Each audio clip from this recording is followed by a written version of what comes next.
Tangali maitukdo sa joven pang edad sa paagikan pagbasa ang seguridad sa pagkakan, formal na ipiglunsar kan City Agriculture Office ang librong Istorya nin Pagtanom asin Pagtalubo ni Ani.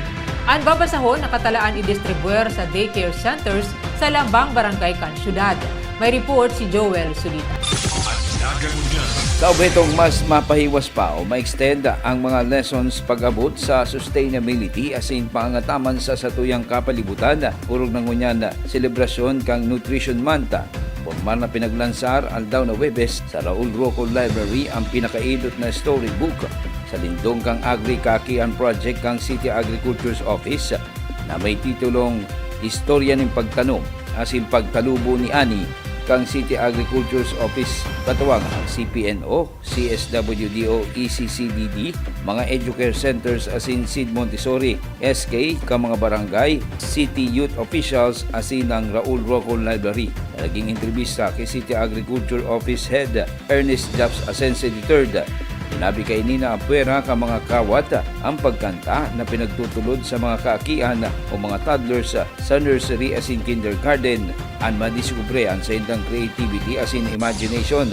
Pinakaipuhan man na sa lumbod na kaisipan, maitukdo asin maihira sa sainda ang importansya man ning maray na nutrisyon asin gibuhong hobby o gawi ang pagtatanom bako lang ni mga fruit-bearing trees, magi mga ornamental plants.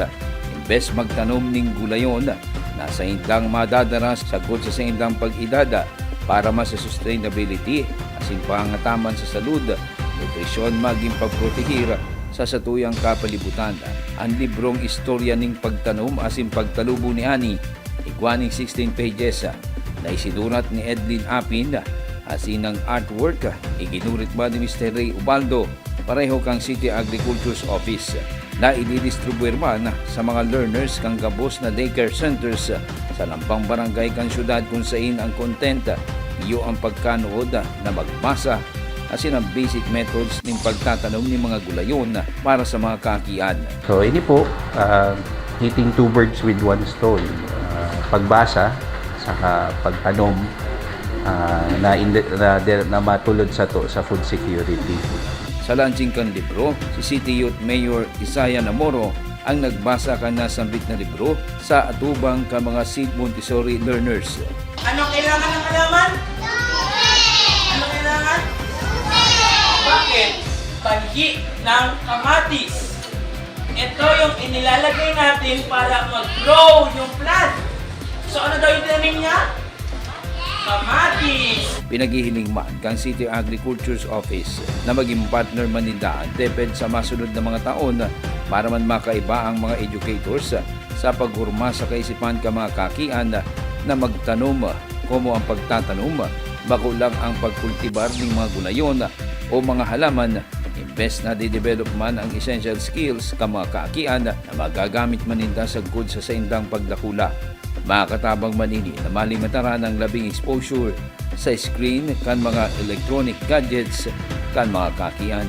Padikit-dikit maging kaibanan sa curriculum kan. Mga aki o mga year levels ta ang target po din yung mga as early as 4 years old. Makanood na ning pagtanom, exposure or awareness. Pag natukdoan ta na yan ang mga kaakian magtanong, imposible na yan mahali sa inda bilang sarong kaaraman sa kakayahan. So yan ang gusto tang i-instill sa mga kaakian para dire-diretso masustain ta ang food security or ang supply ta ng kakain. Screen hours, ang exposure ta sa gadgets, mas therapeutic ang ang gardening, ang vegetable gardening. Mahuman lang vegetable, maski ornamentals pwede.